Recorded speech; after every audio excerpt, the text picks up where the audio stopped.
성경은 베드로 후서 1장 16절에서 21절까지의 말씀입니다. 베드로 후서 1장 16절에서 21절 말씀,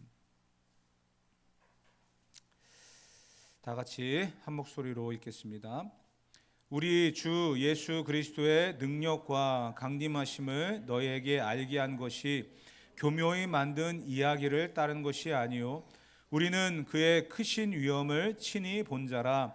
지극히 큰 영광 중에서 이러한 소리가 그에게 나기를 이는 내 사랑하는 아들이요 내 기뻐하는 자라 하실 때에 그가 하나님 아버지께 존귀와 영광을 받으셨느니라. 이 소리는 우리가 그와 함께 거룩한 산에 있을 때에 하늘로부터 난 것을 들은 것이라. 또 우리에게는 더 확실한 예언이 있어 어두운 데를 비추는 등불과 같으니 날이 새어 샛별이 너희 마음에 떠오르기까지 너희가 이것을 주의하는 것이 옳으니라. 먼저 알 것은 성경의 모든 예언은 사사로이 풀 것이 아니니 예언은 언제든지 사람의 뜻으로 낸 것이 아니요 오직 성령의 감동하심을 받은 사람들이 하나님께 받아 말한 것임이라. 아멘.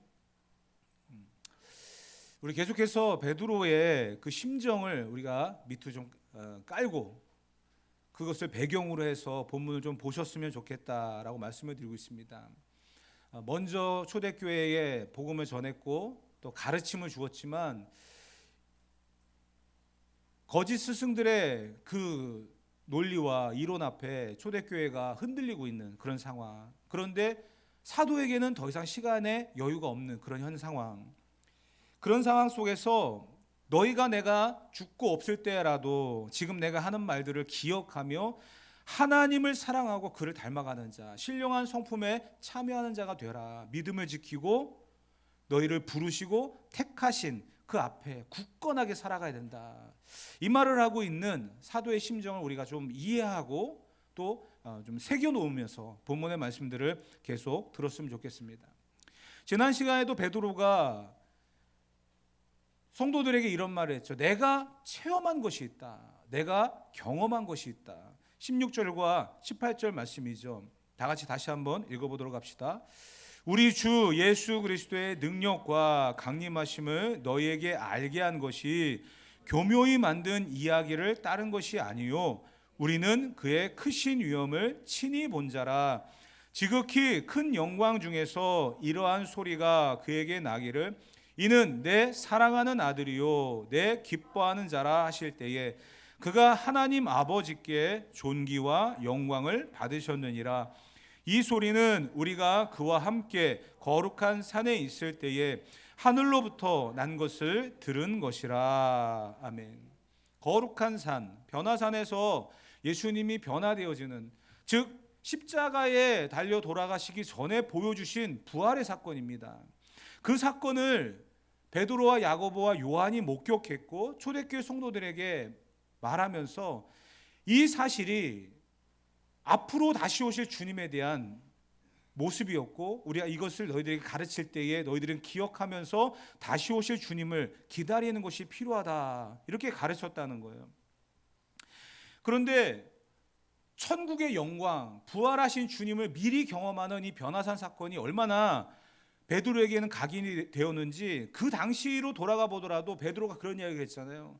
주여 여기가 좋사오니, 여기가 좋사오니. 얼마나 그 장소가 아름답고 그 광경이 황홀했는지 베드로가 이런 고백을 했어요. 여기가 좋사오니. 그렇게 확실한 체험을 했던 베드로, 야고보, 요한이었기 때문에 초대교회 성도들에게 의심하거나 이해하지 못하는 그런 부분들에 대하여 내가 또한 야고보와 요한이 목격한 이 변화산 사건에 대하여 너희들에게 확실하게 이야기한다. 그렇기 때문에 너희들은 다시 오실 주님을 기다림이 마땅하다. 경험, 체험 참 중요합니다.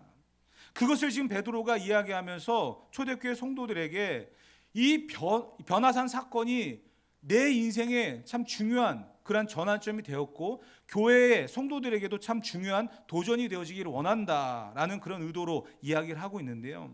그런데 이 체험도 중요하고 경험도 중요하지만 베드로는 이어서 이 이야기를 하고 있습니다. 19절로 21절까지의 말씀입니다. 다 같이 읽어봅시다.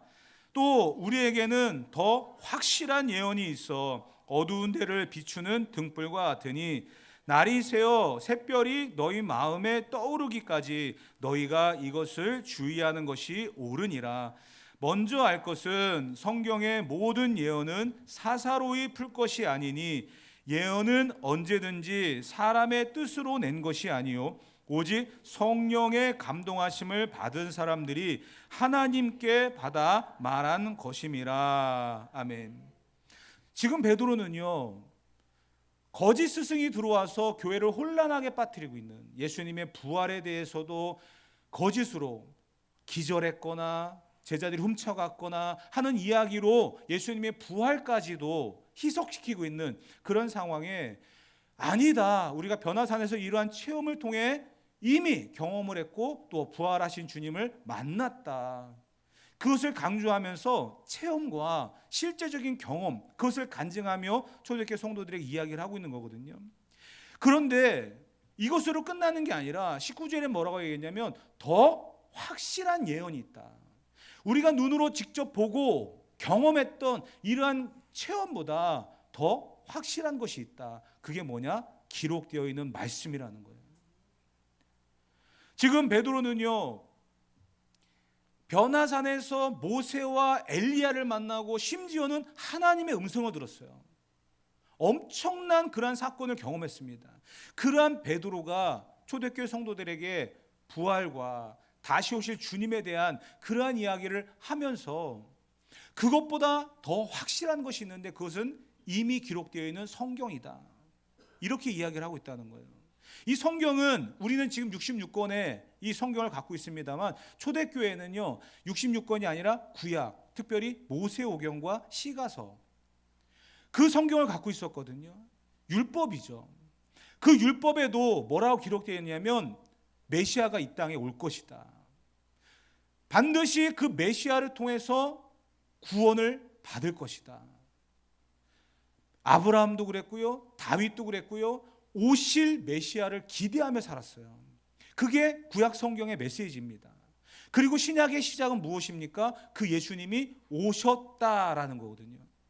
그러니까 사람들은 예수님이 예루살렘에 입성하실 때 그때만 하더라도 정말 그 예수님이 메시아, 우리가 기다리고 기다려왔던 그 메시아라고 생각을 했어요.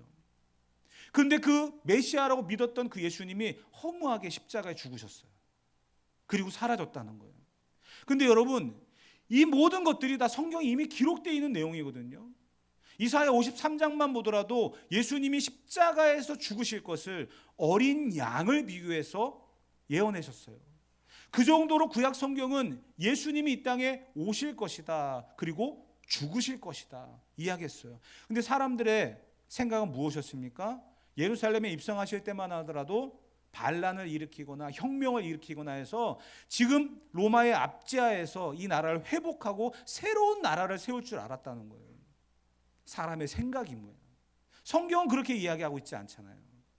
성경은 분명히 예수님이 죽어야만 된다, 나무에 달린 자마다 저주를 받는 것이다, 그 저주를 한 몸에 감당하지 아니하면 우리는 죄인으로 계속 끝나는 거예요.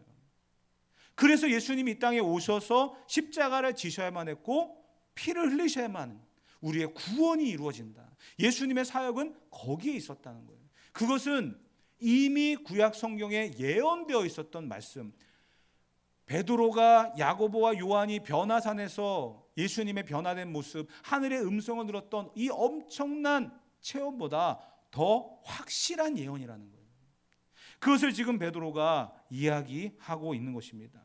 사실 체험은 필요합니다.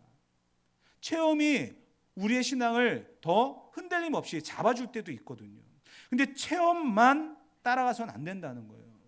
체험만 쫓아가서도 안 된다는 거예요. 베드로가 이야기하잖아요. 변화산 사건의 이 엄청난 경험을 했지만 더 확실한 예언이 있다. 그것은 기록되어 있는 성경이다. 사실 저도 20대 초반에 많은 영적인 그런 은사를 체험하고 기도원에서 많은 시간을 보냈었거든요. 기도원에 너무 오랫동안 있다 보니까 집사람과 저희 아이들이 저를 면회를 올 정도였어요. 그렇게 해야 되는 줄 알았어요. 목사라고 한다면 방언을 말하고 통변을 하고 귀신을 쫓아내고 병든 자를 고치고 하는 그런 능력이 계속 있어야만 된다라고 생각을 했어요. 그러한 경험들을 하면서 귀신을 막 내쫓고 병든 자를 고치는 그런 능력들을 막 행하면서 야, 정말 난 대단하구나, 그 생각밖에 안 들더라고요. 심지어는요, 그 상황들을 계속 유지하기 위해서 얼마나 많은 시간들을 금식했는지 몰라요. 금식을 정말 밥 먹듯이 했어요. 심지어는요, 앞으로 내가 40일 금식할 것이다 라고 계획을 세워놓고 점점점 일주일, 열흘, 20일 이런 단위로 계속 끊어서 40일을 금식할 준비를 해나가고 있는 시간이었습니다. 20일을 금식을 하고 성경을 묵상하면서 깨달은 바가 있었어요. 내가 아무리 능력이 많고 병을 고치고 귀신을 쫓아내는 그러한 능력과 은사가 있다 할지라도 성경이 내 안에 없으면 아무것도 아니구나. 그 사실을 깨닫고 20일 금식하고 모든 것을 다 내려놨습니다. 아직 40일은 못했어요. 할 필요가 없더라고요. 30년이 넘는 시간 동안 강단의 말씀을 전하기 위해서 성경을 연구하고 공부하고 매주마다 전달을 하지만 아직까지도 이 성경에 대한 깊이와 넓이와 그 세계를 다 이해하지 못하겠더라고요. 그런데 이 성경이 주는 교훈과 능력이 귀신을 내쫓고 병든 자를 고치는 그것보다 더 위대하다는 사실을 깨닫는 순간 성경을 더 연구하게 되고 그 안에서 주시는 은혜가, 그 은혜를 더 누리기 위하여 더 사모하는 마음으로 살아가고 있다는 거예요. 죽음을 앞두고 있는 사도가 무엇을 이야기하고 있습니까? 변화산의 그 체험도 중요하다. 그러나 더 중요한 것은 성경 중심의 신앙생활을 하는 것이 필요하다.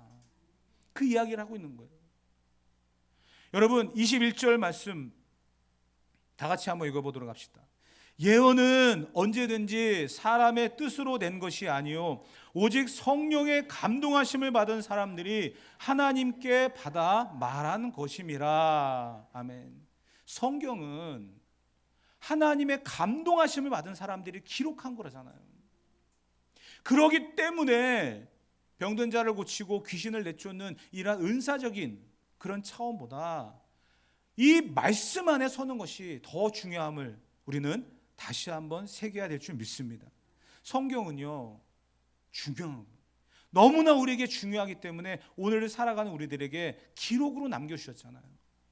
그런데도 불구하고 우리가 성경을 가까이 하지 못하고 멀리할 때가 많이 있다는 거예요. 심지어는요, 20절 말씀에 뭐라고 되어 있습니까? 사사로이 풀어서는 안 된다라고 이야기하잖아요.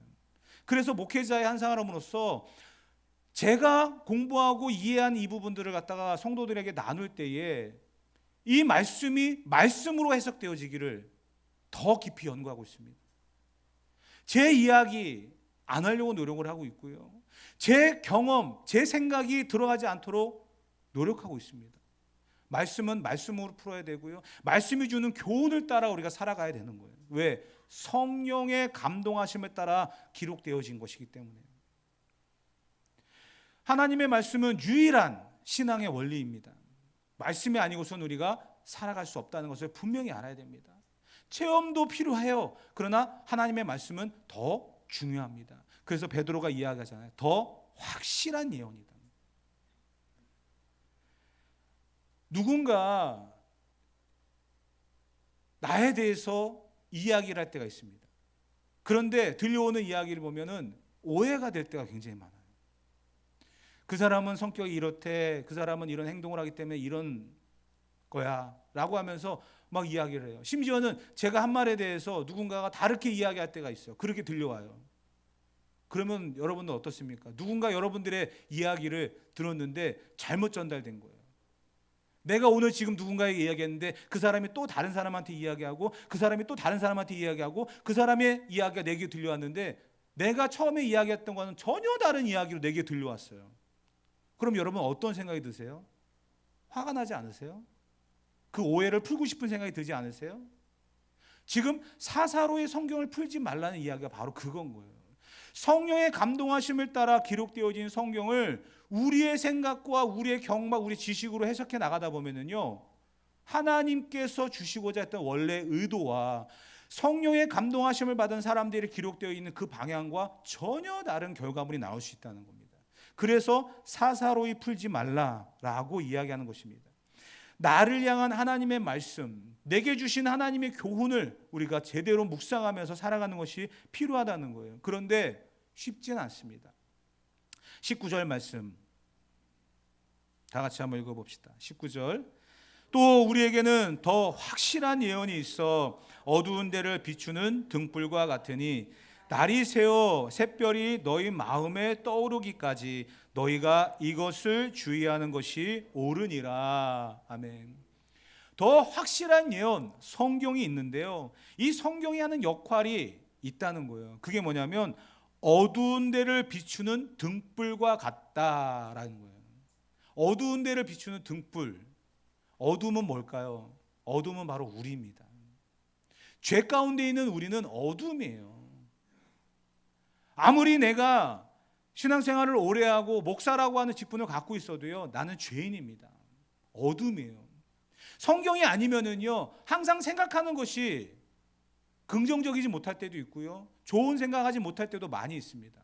성경이 적용이 되어지고 묵상이 되어질 때 그나마 주시는 은혜가 있죠. 내가 살아가는 모든 상황들 속에서 은혜라고 하는 것을 적용하기는 참 쉽지 않다는 것을 저나 여러분들이 잘 알고 계실 겁니다. 그래서 성경은 이야기하잖아요. 우리는 어둠이라는 거예요. 성경은 그 어둠을 비추는 빛과 같다는 겁니다. 시편 기자가 시편 119편에 뭐라고 얘기했습니까? 주의 말씀은 내 발의 등이요 내 길의 빛이니이다. 우리는 어두움입니다. 죄인이에요. 그런데 죄인이면서 어두움인 우리의 삶을 비추는 것은 하나님의 말씀에는 없다는 겁니다. 그런데도 우리는 그 말씀을 멀리할 때가 많이 있다는 겁니다. 심지어 이런 예로 들었었죠. 여러분들의 성경책을 지금 펼쳐보십시오. 밑줄이 그어 있거나 색깔이 칠해져 있는 그런 구절들, 우리가 잘 아는 익숙한 구절들이면 분명할 것입니다. 그런데 성경은 그 밑줄 치거나 색칠되어 있는 그 구절뿐만이 아니라 나머지의 모든 구절들도 하나님의 말씀이라는 거예요. 그렇기 때문에 모든 말씀이 우리에게는 가장 소중한 성령의 감동하심에 따라 기록되어 있는 엄청난 진리라는 것, 어두운 데를 비추는 등불과도 같은 것이라는 것. 그런데 이 성경이 죄인인 나, 어두움에 있는 나를 빛으로 인도하는 그러한 길잡이, 안내자가 된다고 한다면 우리는 이 말씀을 어떻게 묵상을 해야 될까요? 19절에 그 답이 있어요. 날이 새어 샛별이 너희 마음에 떠오르기까지. 이것은요, 이해가 될 때까지, 깨달아질 때까지 그 말씀을 묵상하라는 거예요. 내가 죄인입니다. 어두움입니다. 앞이 안 보입니다. 캄캄합니다. 그때 우리의 길을 비추는 것은 하나님의 말씀이라는 거죠. 근데 그 말씀이 이해가 되고 깨달아질 때까지 그 말씀을 묵상하라는 거예요. 때로는 그 말씀을 내 생각대로 해석하며 적용할 때가 많이 있습니다. 그러다가 시험에 들고 넘어질 때가 많이 있죠. 그리고서는 하나님의 말씀을 덮어버려요. 아니다. 여러분, 다시 말씀드리지만 날이 새어 샛별이 너희 마음에 떠오르기까지 우리의 길을 비추고 우리의 가는 길을 밝혀주는 그러한 진리가 내 안에서 일어나는, 나에게 하나님의 말씀으로서의 그 확실함과 그 말씀이 주시는 교훈을 따라 살아갈 수 있는 그러한 확실함이 있다고 한다면 그 말씀을 붙잡고 살아가는 거예요. 히브리서 4장 12절 말씀 보게 되어지면 성경은 이렇게 또 표현을 했습니다. 다 같이 읽어봅시다. 하나님의 말씀은 살아있고 활력이 있어 좌우의 날선 어떤 검보다 예리하여 혼과 영과 및 관절과 골수를 찔러 쪼개기까지 하며 또 마음의 생각과 뜻을 판단하나니. 아멘. 하나님의 말씀은 살아있다라고 이야기하잖아요. 살아있다. 오늘 우리가 하나님의 말씀을 묵상할 때에 이러한 역사들이 우리 가운데 일어나야 될 줄 믿습니다. 지금 생애 마지막 순간에 초대교회가 흔들리고 성도들이 무너지고 있는 그 현 상황 앞에서 마지막의 유언처럼 던지고 있는 이 사도의 간절한 외침을 우리가 다시 한번 이해하고 적용하며 받아들이면서 지금 체험 중심의 삶이 아니라 성경 중심의 신앙생활을 해야 된다라고 하는 이 간절한 외침을 우리가 다시 한번 새겨봐야 될 줄 믿습니다. 듣기를 싫어합니다. 배우기를 싫어합니다. 알아가기를 싫어합니다. 참 이게 문제인 거죠. 언젠가 한 번은 이런 일이 있었죠. 유대인들의 학습 본받자. 그게 뭐냐면 부모가 자녀를 교육을 시키는 거예요. 가정에서 교육이 일어납니다. 그 교육은 학교에서 배우는 그런 교육이 아닙니다. 성경을 가르치는 거예요. 부모가 특히 아버지가 자녀들을 앉혀놓고요. 12살이 될 때까지 성경을 가르칩니다. 그리고 12살이 되어지면 성인식을 합니다. 그 성인식을 거친 그 아이들은요, 스스로 성경을 묵상하며 그 말씀을 적용하며 살아갑니다. 가정에서부터 이루어진 이 쉐마 교육이 결국 그들의 인생을 주장하고 이끌어가는 전부가 되더라는 거예요. 지금 많은 목사님들이 코로나 이후에 세미나를 하면서 어떻게 교회를 회복시켜 갈 것인가, 다시 교회를 세워갈 것인가, 이런 이야기를 하면서 떠오르는 거, 교회들마다 지금 교육자들이 없어요. 주일학교도 없어요. 그러면서 나오는 대안들이 뭐냐면 통합예배입니다. 주일학교 학생들부터 시작해서 어른들까지 함께 드리는 통합예배예요. 우리 교회는 오래전부터 이 통합예배를 주일예배에 드리고 있었죠. 그런데 통합예배를 드리면서 예배의 하나가 되어짐을 우리가 이루어가고 있지만 결국은 예배로서만 끝나서는 안 된다는 것을 공통적으로 또 이야기합니다. 예배가 마치고 난 이후에 구역별로 전도회별로 모여서 같이 또 말씀을 나누는 시간이 있어야 된다는 거. 우리 학생들 이렇게 모여서 같이 예배 드리고 있는데 학생들이 모여서 성경 공부를 어떻게 해야 되는 것이 맞습니까? 어른들에게만 집중되어 있는 예배 시간에 학생들은 소외가 될 경우가 많이 있는데 어떻게 하면 좋습니까? 이 질문들이 계속 올라옵니다. 답은 하나예요. 따로 모여서 성경 공부하라는 거죠. 우리가 모든 것을 집중해서 예배를 드리고 구역 모임을 하고 전도회 활동을 하는 그 이유가 다른 데 있지 않습니다. 거기에는 물론 친목이라고 하는, 화합이라고 하는, 사랑과 교제라고 하는 이 교회를 세워가는 그러한 기초적인 그러한 이유들도 분명히 있습니다. 그러나 그 안에서는요, 반드시 성경이 중심이 되어야 된다는 거예요. 성경이 중심이 되지 아니하면요, 절대 안 된다는 겁니다. 제가 어제도 길을 가다가 두 여성분이 제 앞을 지나오는 것을 봤습니다. 분명히 교회에서 나오시는 분들이었어요. 그런데 그분들의 이야기를 들어보니까 그거였어요. 오늘 막 목사님이 안수를 해주는데 내 마음이 막 너무 시원하고 좋았어. 막 여러분, 그 상황에만 머무르다 보면은요, 더 이상 성장하지 않습니다. 성경을 제가 30년 넘게 묵상하며 공부하면서 왔어도 아직까지 부족하다고 말씀을 드렸잖아요. 이 성경을 묵상하고 연구하고 그러면서 그 가운데 우리는 더 성장하는 거지, 방언을 말하고 귀신을 내쫓고 병든 자를 고치는 이 영적인 신비한 은사가 있다고 해서 성장하는 거 아니에요. 우리는 그것을 분명히 알고 신앙생활 할 수 있어야 됩니다. 그래서 베드로가 뭐라고 얘기했다고요? 더 확실한 예언이다. 성경은 더 확실한 예언이고요. 체험은 일부일 수 있어요. 누구에게만 국한될 수 있어요. 모두에게 적용되는 게 아닐 수도 있어요. 초대교회에 베드로와 야고보와 요한이 경험했던 변화산 사건, 12명의 제자 중에 3명만 경험했고요. 초대교회 아무리 얘기해도 그것을 경험한 사람은 아무도 없어요. 이 3사람 외에는. 체험은 국한되어 있습니다. 한정되어 있습니다. 그러나 성경은 모두에게 열려 있습니다. 저와 여러분들이 기록되어 있는 이 하나님의 말씀 앞에 한 걸음 한 걸음 나아가서 신령한 성품에 참여하고 믿음이 성장해서 하나님의 사람으로 든든히 세워져가는 진정한 말씀이 주는 회복과 치유의 역사들이 일어나기를 우리가 기도하면서 말씀을 주야로 묵상할 수 있어지기를 주님의 이름으로 축복합니다. 말씀은 생명입니다. 말씀은 전부입니다.